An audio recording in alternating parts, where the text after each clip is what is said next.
warahmatullahi wabarakatuh. Sahabat Masjid Peduli yang dirahmati Allah Subhanahu wa taala. Alhamdulillah kita jumpa lagi di kesempatan hari ini Selasa 11 Februari 2025 yang bertepatan dengan 12 Syaban 1446 Hijriah. Dan bagaimana kabar sahabat di kesempatan hari ini? Semoga senantiasa sehat walafiat dan berkah selalu. Saya ingin berhusnuzon bahwa Anda adalah orang yang paling baik, orang yang dirahmati Allah, orang yang senantiasa peduli terhadap sesama. Dan tentu saja saya ingin sangat berterima kasih ketika Anda like dan subscribe di channel YouTube Masjid Nurul Islam Karangtawang. Sahabat Masjid Peduli, tadi tim Masjid Peduli dan Majelis Taklim Nurul Islam Karangtawang menggelar acara takliman seperti biasanya di hari Selasa. Di setiap minggunya, di setiap hari Selasa digelar acara Majelis Taklim atau takliman yang menghadirkan para kiai, para ustadz yang ada di Karangtawang dengan dihadiri oleh jamaah yang alhamdulillah hingga hari ini jamaah semakin meningkat, kuantitas kehadirannya juga alhamdulillah meningkat, bahkan sudah mencapai di angka 130 orang. Jamaah ini adalah suatu pencapaian yang alhamdulillah baik, dan mudah-mudahan ini akan senantiasa istiqomah untuk tetap menegakkan syiar agama Allah, syiar Islam, khususnya di desa Karangtawang. Dan tadi juga menghadirkan mubalik atau narasumber pada takliman Selasa hari ini di 11 Februari 2025, yaitu Ustadz Kiai Haji Jajam Zainal Muhsan SAG. Beliau juga tadi sempat memaparkan berbagai tausiah yang temanya mungkin masih sekitar tentang sodako. Di kiri saya juga hadir, ini adalah yang membidangi bidang peribadatan di Masjid Islam Peduli, yaitu Al-Ifdad Al-Kiram Ustadz Yanto Hayanto. Assalamualaikum. Waalaikumsalam. Alhamdulillah. Dan mungkin sedikit kita akan menggali lebih dalam tentang tema yang diambil oleh Ustadz Jajam pada saat takliman di Selasa pagi ini. Nah, itu terkait dengan masalah sedekah. Dan mungkin tidak sesederhana bahwa sedekah itu ternyata tadi sempat disampaikan juga ada yang tidak berdampak baik ketika itu sedekah dilakukan. Hal-hal apa saja yang bisa mengurangi nilai atau barangkali mengurangi nilai sedekah itu sendiri. Dan saya ingin langsung bincang-bincang kita dengan Al Ustadz Kiai Haji Jajam Zainal Muhsan. Assalamualaikum Ustadz. Sehat? Berkah ya insyaallah, amin. Amin, amin. Sibukannya apa nih? Untuk sementara ini ya paling di sekolah lah ya. Sekolah yang itu yang utama. Oh iya, ada yayasan pendidikan juga ya? Alhamdulillah, sekolah. Kan yang lainnya ya paling sekedar takliman lah. Seperti ini, alhamdulillah. Ustaz, gimana nih? Sehat juga, berkah juga, alhamdulillah. Mudah-mudahan berkah. Amin Allah. Amin. Selama ini saya memperhatikan ini aktivitasnya luar biasa. Insyaallah. Dan niat untuk memakmurkan masjid ini ada salah satunya ada keterlibatan Ustaz Yanto. Dan mudah-mudahan selalu sehat Ustaz ya. Amin, amin, amin. Oke. Nih ke Kang Haji Jajam dulu nih barangkali. Tadi membahas tentang sedekah ya. Yang boleh mungkin dari awal bahwa sedekah itu hukumnya apa, nilainya bagaimana, sasarannya siapa, yang melakukan sedekahnya siapa. Ya. Assalamualaikum warahmatullahi wabarakatuh. Sedekah itu merupakan amalan yang sangat baik. Malah sedekah itu kan ada dua macam, ada yang wajib, ada yang sunnah. Kalau yang wajib itu dinamakan zakat. Tapi itu nilainya sedekah juga. Jadi istilahnya dalam ini hanya istilah dalam Islam gitu ya, sedekah gitu. Tapi yang jelas kalau yang namanya wajib itu pasti nilainya lebih daripada yang sunnah, lebih dari yang sunnah. Dan juga pasti ada dampak sosial, dan juga ada juga yang sedekah yang sunnah. Sedekah yang sunnah itu berarti di luar zakat atau di luar ketentuan-ketentuan yang ditentukan oleh Rasulullah SAW dalam syariatnya. Dan ini kadang-kadang malah yang sunnah ini yang sangat berdampak terhadap sosial. Yang sunnah ini punya dampak besar terhadap tatanan sosial. Oh, iya. Karena sedekah yang sosial itu seperti sebagaimana dawuh Rasulullah SAW, as-shadaqatu tadfa'ul bala, sedekah itu akan menghindarkan dari bala. Karena bisa menghindarkan dari bala, otomatis orang-orang yang iri dengki kepada kita, orang yang nggak senang pada kita, dengan kita sedekah itu dia akan memberikan feedback yang sangat bagus, akan memberikan timbal balik yang sangat bagus kepada kita, sehingga permusuhan, kadang-kadang pertikaian itu bisa hilang dengan sedekah. Jadi menghindari bala itu juga bisa menghindari bala. Contohnya barangkali bala apa saja yang bisa dijelaskan? Bala secara langsung misalnya dari orang-orang yang hasud, yang berdiri pada kita ya. Iya. Itu dengan kita tanpa memberikan sedekah itu kadang-kadang mereka malah semakin benci pada kita. Itu kan termasuk bala juga. Oh iya. Atau secara yang tidak tampak, misalnya akan ada bencana suatu desa misalnya, Terselamatkan. itu terselamatkan dengan adanya sedekah. Ya. Dan itu pernah terjadi gitu ya pasti zaman Rasulullah. Dan kalau kita lihat sejarahnya banyak sekali. Banyak sekali. Yang tidak bisa kita jelaskan di sini. Nah, barangkali di zaman kekinian nih Pak Kiai Jajang tentang sedekah ini. Bagaimana ini sejarah tadi bicara tentang dampak sosial. Sejauh ini kesadaran masyarakat bagaimana sih tentang sedekah dan manfaat sedekah itu sudah sejauh mana? Nah, kalau kita berbicara masalah kesadaran, saya kira mungkin ini larinya kepada pemahaman mereka ya.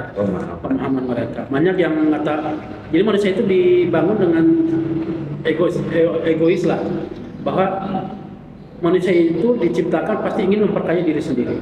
Itu rata-ratanya. Akhirnya dia merasa sayang kalau seandainya harta tersebut disedekahkan. Berarti kikir gitu. Kikir lah gitu. Emang kikir ada di setiap manusia? Ada, setiap manusia pasti ada kikir. Oh ada. Makanya ketika Allah memberikan syariat masalah sedekah, baik itu zakat ataupun yang lainnya, itu berarti membangun pada manusia bahwa manusia itu tidak bisa hidup sendirian. Manusia itu perlu berinteraksi sosial, perlu untuk bergaul dengan orang lain dengan akhlak yang baik. Salah satunya itu dengan sedekah. Sedekah juga bisa jadi bagian dari akhlak itu. Ya, bagian dari akhlak. Oh, akhlak yang baik salah satunya sedekah. Tidak hanya tentang bagaimana bicara, tentang bagaimana komunikasi, iya, tapi sedekah juga bagian dari akhlak juga. Malah salah satu contoh yang paling enteng dari sedekah itu adalah kita tersenyum pada orang lain. Tersenyum bukan tapi dalam arti tersenyum itu membahagiakan orang lain. Itu juga termasuk sedekah. Itu yang paling enteng. Itu bukan paling ringan ya. Ringan, itu tidak ada hubungannya dengan harta. Apalagi kalau ada hubungannya dengan harta itu malah itu malah semakin besar dampak sosialnya. Makanya sedekah itu sangat baik sekali. Walaupun dalam hal ini sedekah juga harus dibatasi dengan koridor-koridor tertentu. Jadi tidak semuanya kemudian sedekah itu kita anggap baik, atau adanya juga yang kembali nih, ini menarik sekali. Tadi ada sedekah yang mungkin barangkali tidak akan bernilai tatkala ada apa di belakang sedekah itu, umpamanya riya misalnya dan lain. Bisa dijelaskan Ustaz, sedekah yang agar terhindar dari seperti itu, atau contoh sedekah yang kurang, katakanlah orangnya bersedekah tapi alaknya bersedekahnya kurang bagus bagaimana? Salah satunya sedekah yang kurang bagus itu adalah kita mungkin dalam Al-Quran ada firman Allah, lan tanamul birra hatta tunfiqu mimma tuhibbun. Tidak akan mendapatkan kebaikan sehingga kamu mendapatkan dengan perkara yang baik yang kamu sukai. Kebanyakan manusia itu, yang baik itu adalah untuk diri sendiri. Ketika udah lebih yang jelek baru dikasihkan pada orang lain. Itu juga termasuk akhlak yang tidak baik gitu kan. Menyedekahkan sesuatu yang tidak baik. Tidak baik. Oh, jadi itu termasuk akhlak yang tidak baik juga ya. Contoh gini, maaf Ustaz, ini saya punya sesuatu ya, umpamanya. Ini yang jelek-jeleknya aja sedekah, itu gimana nih? Nah itu makanya yang jelek-jelek itu disedekahin, dan yang kira-kira orang lain juga tidak senang. Itu kadang-kadang sedekah itu masih ada manfaat, malah kali dibuang. Nah ini harga tidak bermanfaat itu kan? Berarti bermanfaat ya? Iya, tidak bermanfaat. Buang aja, buat apa saya nggak suka? Yang ini aja saya bisa beli kok. Iya. Makanya yang baik itu sedekah itu ketika kita mendapatkan sebuah rezeki, ya, itu kemudian barang tersebut kita cari yang untuk kita itu udah cukupnya seberapa. Ya. Kemudian lebihnya yang itu hal tersebut baru dikasih kepada orang lain, tapi yang kita juga tidak menganggap itu adalah hina. Dan kualitasnya sama kalau bisa. Kualitasnya sama. Oh, ya itu berarti bernilai. Itu bernilai. Kalau yang tidak bernilai berarti sama dengan menghinakan orang. Menghinakan orang lain. Jadi nggak akan ada dampak sosial, malah justru ini orang ngejek atau gimana gitu kan. Kamu aja nggak suka apalagi saya kan. Iya. Oke, terima kasih Kang Jajang, Ustaz Janto. Nah, sedekah nih ya. Tadi udah disampaikan oleh Pak Kiai Jajang bahwa sedekah harus diiringi juga dengan akhlak yang mulia, akhlak soleh. Umpamanya gini, saya bersedekah tapi tabiat saya, cara bicara saya tidak mengenakan orang lain, gimana Ustaz? Bismillahirrahmanirrahim. Alhamdulillah wassalatu wassalamu ala Rasulillah Sayyidina Muhammad bin Abdullah wa ala alihi wasallam. Ya, betul sekali tadi yang dipaparkan oleh guru kami Kiai Haji Jajang bahwa banyak hal yang dapat mengurangi bahkan menghancurkan pahala sedekah itu sendiri. Makanya harus dihindari ketika kita bersedekah, di antaranya betul tadi sedekahlah dengan hal-hal yang baik, dengan sesuatu yang baik yang kita sukai, barang-barang yang baik kan. Ya. Kemudian ada yang hal yang bisa menghancurkan atau menghilangkan pahala sedekah itu sendiri, antaranya yaitu kita sedekah dengan cara atau dengan perilaku yang tidak baik. Contohnya dengan ucapan. Ketika kita memberi sesuatu sedekah kepada orang lain, maka diusahakan mulut kita atau ucapan kita atau perilaku kita itu sekiranya dapat menyenangkan orang lain tersebut. Jadi sedekah yang diberikan dengan sesuatu yang baik diiringi juga dengan kesantunan akhlak yang baik. Kalaupun kita tidak mampu memberi, minimal dengan ucapan yang baik. Sebab untuk saat ini saya belum bisa memberi, belum bisa ngasih, insya Allah kita dapat pahala. Dapat pahala dari kita menyenangkan orang lain. Ya. Jadi kuncinya itu ketika kita mampu sedekah maka sedekah. Dan satu hal lagi, jangan ketika kita sudah sedekah jangan diungkit-ungkit, dilupakan saja, diungkit-ungkit, apalagi sampai istilahnya ada niatan supaya kita dipuji oleh orang lain, itu riya. Yeah. Itu juga dapat menghilangkan pahala sedekah itu sendiri. Jadi setelah kita sedekah niat karena Allah, udah lupakan saja. Insya Allah pahala sedekah itu akan kekal sampai hari kiamat dan kita akan memetik atau merasakan hasilnya nanti di akhirat. Pahala sedekah, saya ini menarik nih tentang pahala sedekah.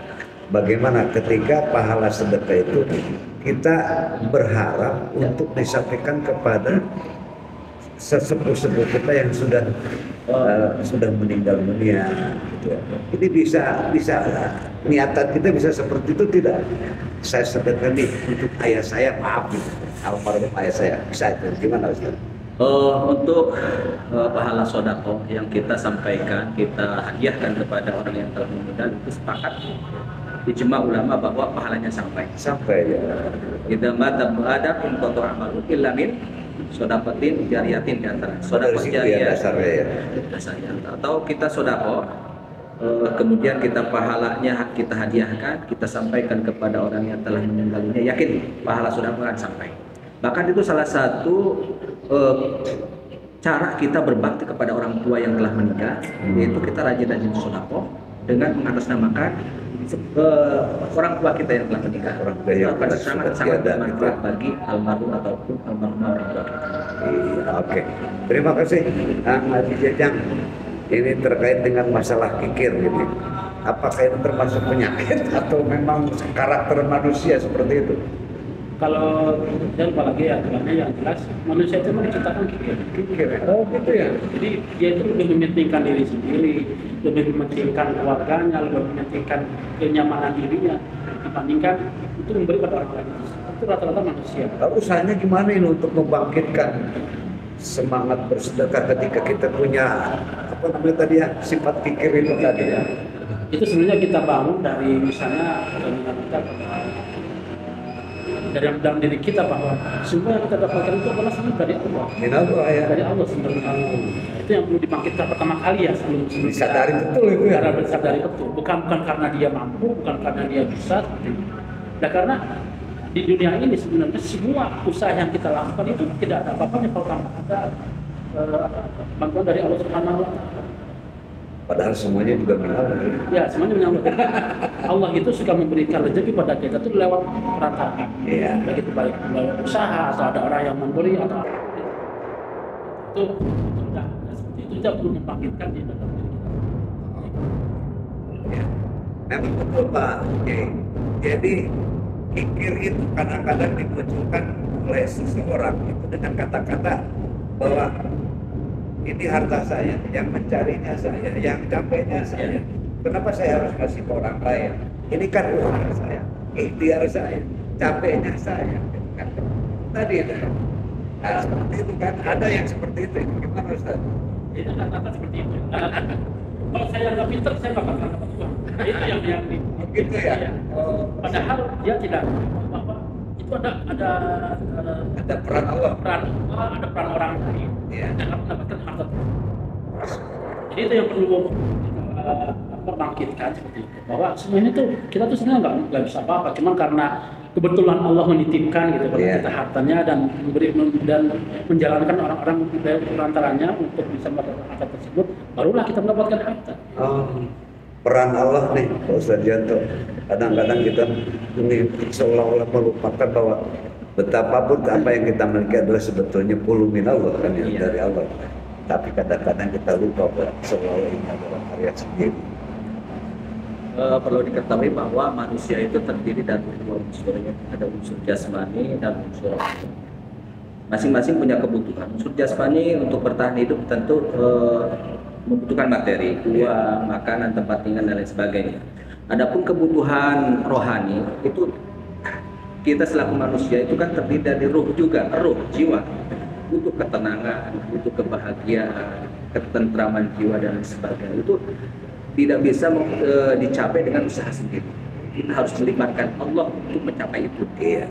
Makanya ketika seseorang untuk mencapai kebahagiaan hanya mengandalkan usahanya sendiri tanpa melibatkan Allah, yang terjadi apa? Adalah keterasingan jiwa. Oh, Akhirnya jiwanya gundah, Gersang jiwanya, gersang ya. dan lain sebagainya. Itu yang fakta yang ada di tengah-tengah. Oke. Terima kasih. Kesimpulan satu kalimat saja. Sedekah itu merupakan hal yang sangat baik dan sangat Ya. dianjurkan oleh Rasulullah SAW, dan di dalam sedekah itu ada dampak sosial yang sangat besar, dan termasuk kalau kita juga ingin mendapatkan manusia yang menjadi yang sempurna, dihilangkan sifat kikirnya, itu adalah sedekah. Cuman sedekah kalau ingin mendapatkan dampak sosial maka harus dihilangkan sifat-sifat yang bisa menghilangkan terhadap dampak sosial. Satu lagi kesimpulan. Satu kata bahwa kita jangan salah menilai, terutama kepada orang-orang yang miskin. Justru kita sebagai orang yang diberi rezeki yang lebih oleh Allah, yang diberi kekayaan harta oleh Allah, justru lebih butuh kepada mereka yang miskin, yang membutuhkan, terutama kelak di akhirat. Di dunia kita membutuhkan doa dari mereka supaya harta kita terjaga, keselamatan kita terjaga dan sebagainya. Di akhirat nanti orang-orang miskin, orang-orang fakir yang pernah kita beri, pernah kita santuni, pernah kita bantu di dunia, nanti kelak orang-orang miskin tersebut akan memberi syafaat kepada kita, akan menuntut kita ke surganya Allah Subhanahu wa Ta'ala. Masya Allah, luar biasa. Oke, sahabat, demikian kesimpulan yang telah tadi disampaikan oleh dua ustadz kita, yaitu Kiai Haji Jajang Jana Muksan dan Al Ustadz Nyator Hayanto. Demikian sangat mendalam dan sangat bermakna tentang sedekah ini. Mudah-mudahan kita semua digolongkan oleh Allah Subhanahu wa Ta'ala orang-orang yang gemar bersedekah dan membantu kepentingan dan kesulitan orang lain. Amin. Sahabat, demikian jumpa kita di channel YouTube Masjid Nurul Islam Karangtang di kesempatan hari ini, Selasa 11 Februari 2025. Bagi yang ingin bersedekah yang tadi disampaikan, disilahkan salurkan sedekah Anda di nomor rekening BSI di 729-080-9171 atas nama Masjid Nurul Islam Peduli.